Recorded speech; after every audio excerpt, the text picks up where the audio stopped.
karena hati kita ini selalu dengan adanya kejadian di Mina ini, tentu kita tergerak.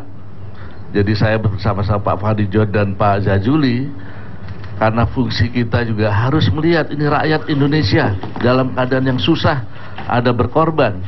Jadi kita menghindari adanya emblem kita, dengan emblem yang diberikan adalah nimtek kerajaan. Jadi kita diam-diam keluar, karena keluarnya juga susah karena dikontrol terus.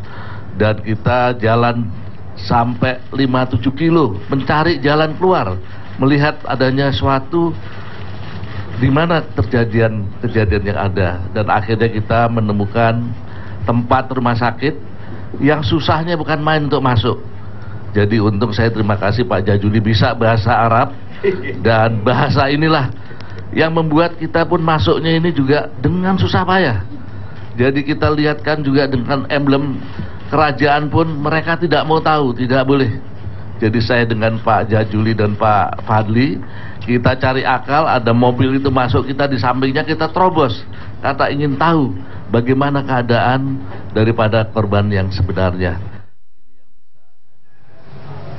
Salah satu juga yang bersama Pak Setia Novanto ya, dan Pak Jazuli juga ini ya, saat itu Bang Fadlizon ya. Bang Fadlizon, ini kali kedua ya Anda menunaikan ibadah haji gitu ya. Iya, betul. Nah, tapi yang kali ini luar biasa, bukan seperti cerita di haji pertama begitu Bang Fadli. Iya. Apa yang dialami ketika kemudian melihat suasana serba hiruk pikuk dengan kepanikan tragedi Mina? Ya, memang kali ini kita menghadapi paling tidak dua kecelakaan gitu ya, musibah krain yang menimpa juga jamaah haji Indonesia, dan yang kedua ini tragedi Mina ini yang hingga saat ini juga belum tuntas seberapa sesungguhnya korban dari pihak Indonesia. Dan kalau kita lihat ini memang perlu satu evaluasi dan akan dilakukan tentu saja oleh Komisi 8 dari sisi DPR, karena juga ada yang menjadi tim pengawas dipimpin oleh Pak Fahri dan kawan-kawan di Komisi 8, Ketua Komisi dan anggota Komisi 8. Saya kira kita memang memerlukan satu evaluasi yang agak lebih menyeluruh gitu ya, terutama kalau kita melihat dalam keadaan normal kita pun perlu meningkatkan pelayanan, dan dalam keadaan jika terjadi insiden tentu harus ada SOP-nya supaya kita tidak seperti ragu bagaimana menanganinya. Nah, kemarin di Mina itu saya kira kita agak terlambat gitu untuk mendapatkan. Kita ini siapa maksudnya? Ya, pihak kita Indonesia. Dalam hal ini juga kita harus otokritik ya. Tentu kalau mengenai sebab musabab terjadinya insiden itu, peristiwa tragedi itu, saya kira harus ada satu penyelidikan yang lebih menyeluruh. Tetapi yang terkait dengan bagaimana kita sebagai pengirim jamaah haji terbesar di dunia, kita harus mempunyai akses yang kuat di sana dan harus bisa mendata. Karena ini hampir 1 minggu. Besok ini persis 1 minggu dari kejadian ketika tanggal 24 yang lalu.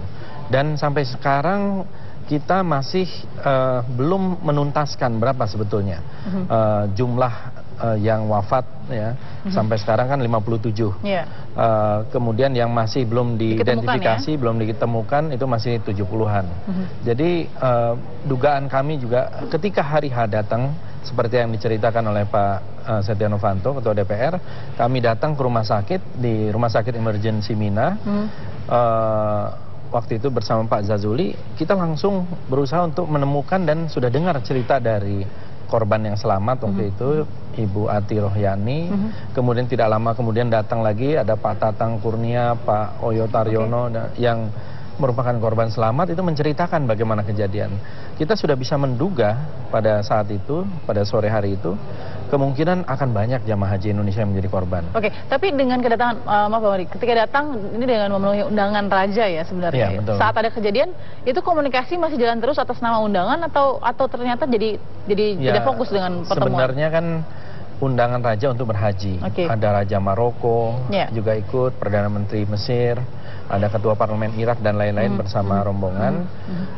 Tapi kami karena ada kejadian berusaha keluar dari rombongan supaya ingin tahu apa yang terjadi dan ingin melihat korban-korban jamaah haji Indonesia. Jadi kami langsung mendekati lokasi kejadian dan juga keluar dari tempat jamaah keluar dari jumroh. Kemudian kita berjalan juga untuk mencari korban di rumah sakit emergency Mina, ya bertiga ketika itu.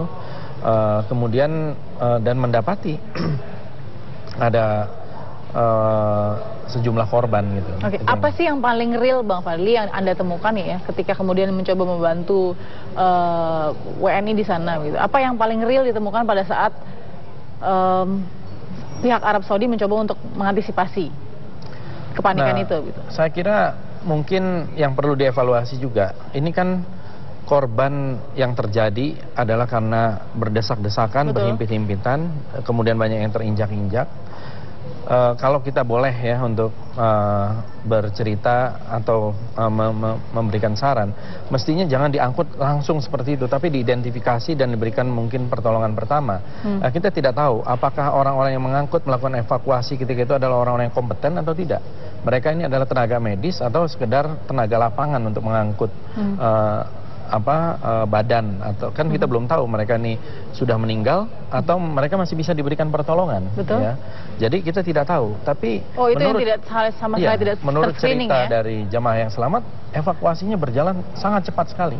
Dan kita juga mendengar bahwa di situ lewat di depan kita ambulans-ambulans dengan cepat mereka membawa. Nah, tetapi kemudian kita tidak tahu dibawanya kemana. Nah, ini yang saya kira organisasi haji kita harus mempunyai akses yang lebih, mungkin bisa langsung telepon Menteri Hajinya Arab Saudi, kita harus punya akses, kita harus diperlakukan sebagai jamaah haji terbesar. Baik, oke Bang Fadli, kita doakan mudah-mudahan yang masih 70-an ada yang belum diketemukan atau belum ada kabarnya bisa cepat diidentifikasi atau mungkin ada kabar baik, mudah-mudahan seperti itu ya. Terima kasih dengan informasi yang Bang Fadli kasih tadi ya di saat Anda juga ke sana dengan Ketua DPR dan lain-lainnya. Mudah-mudahan ini bisa juga memberikan perhatian bahwa kita ada di sana untuk membantu juga begitu ya, Bang Fadli. Baik. Dan juga mengawasi. Oke, Bang Fadli, kita di tema kedua kita pasti tetap akan memfokuskan diri kita kepada